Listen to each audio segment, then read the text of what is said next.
With the personage sculpture that I just talked about, which I forgot to mention, where she also considers as portrait of people she has known.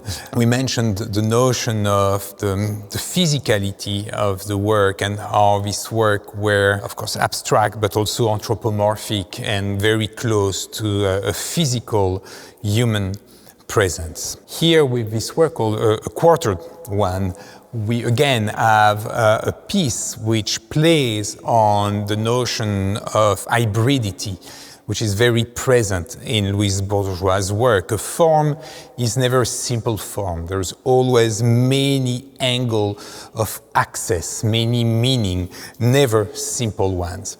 Here you have this hanging form, body, limb, in the space. When you look at it from a certain angle with this kind of butcher hook hanging the piece, you can see that it could be coming directly out of a slaughterhouse. Somehow, the notion of slaughtering, we'll see, is also something that will be present in her work. With the series of print earlier, we mentioned the notion of dismembering. So you can see that this notion is present here. I also mentioned this notion of the body as architecture. And that's a very important idea in Louise Bourgeois' work, as she has many drawings and sculpture where there is an ambiguity, or a very clear ambiguity, of a body as a building. For instance, bodies of women, and the head is a house.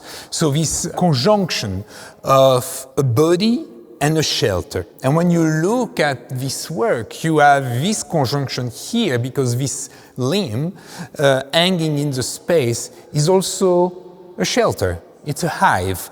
And you can see tunnel and pockets and chambers carved into the body of this hanging limb. It's a cocoon. And with the cocoon, I don't want to be too obvious, but maybe the notion of spider that we mentioned before is already present in this sculpture. As you go through the exhibition, you will see that Louise Bourgeois endlessly experimented with materials. Plaster that we have here, marble, bronze to a certain extent, wood, objets trouvés, ready-made objects that she included into the work, latex. She really embraced everything that was at her fingertips as an artist. Here we have a very important sculpture from the early 60s named Avenza Revisited. She did a series of, or a group of works with this title, I think at least two.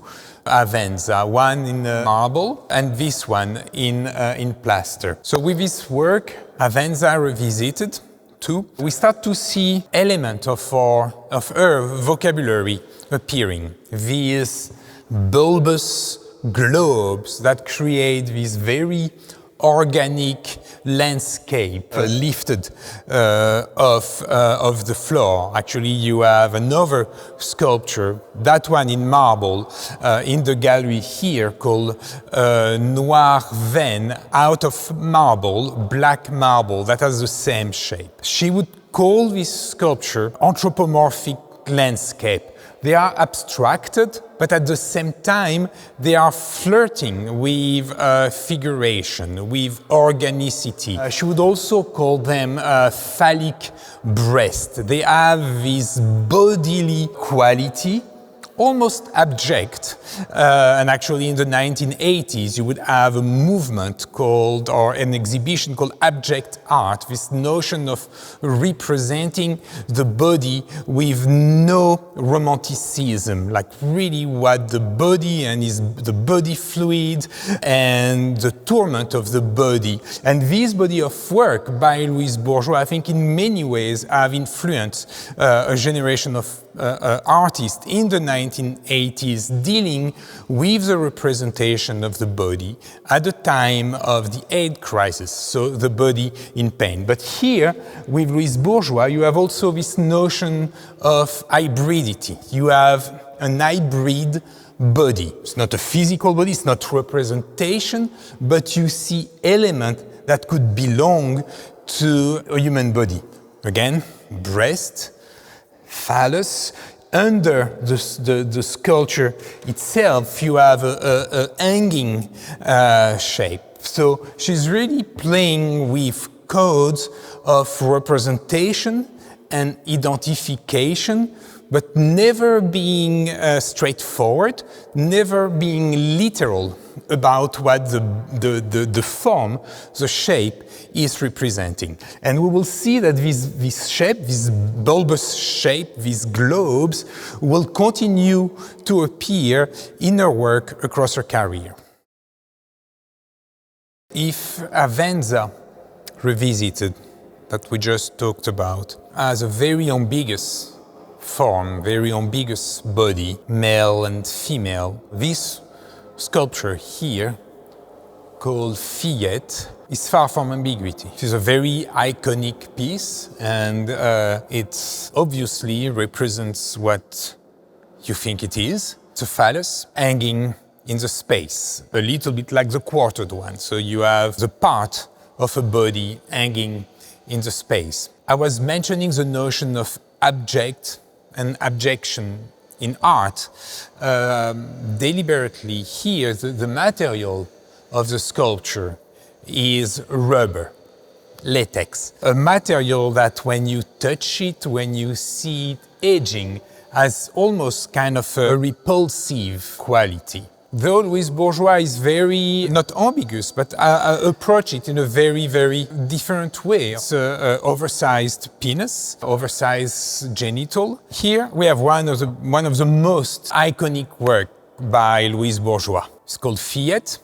Fiat is a young girl. Of course, it's almost paradoxal if you look at what the sculpture is, which is an oversized phallus. It's iconic because at some point, Louise Bourgeois was photographed by the American photographer Robert Mapplethorpe. And when Louise Bourgeois went for the photo shoot, she brought the sculpture, and she wanted to be photographed with Fiat. So the photo of Louise Bourgeois, the portrait of Louise Bourgeois by Robert Mapplethorpe, is with the artist, Louise Bourgeois, holding Fiat in a very loving way. Actually, there are different kind of shots under her arm. She's wearing a fur coat, so she's very glamorous, and she holds Fiat either under her arm, like a package, a loaf of bread, or like in her arm, like she would actually cuddle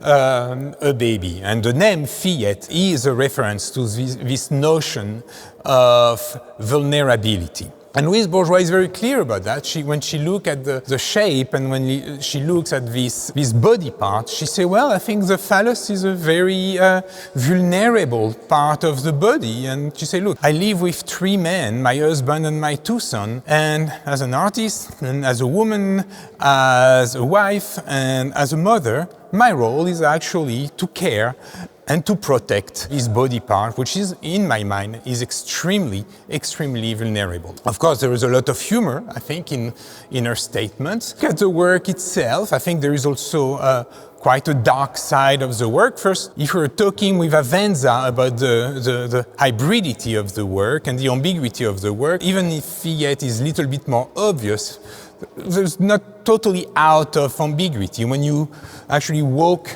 around the sculpture itself, you can see that the back has a very different aspect and maybe gender than the front, whatever the front and the back are. So this notion of obviousness or malehood, even if this object is kind of ambiguous in Louise Bourgeois' sculpture. I also think, like a little bit like a quartered one, you have a hanging object, and what do you hang when you come back? When you hang a piece of meat when you leave the slaughterhouse. The hunter hangs the prey. So there is a little bit of that, and there is an entire history of painting from the Renaissance to early modernity of body part, animals, flesh, hanging. For me, there is in this work, this entire story is present. We will see too in the exhibition that the notion of dismembering,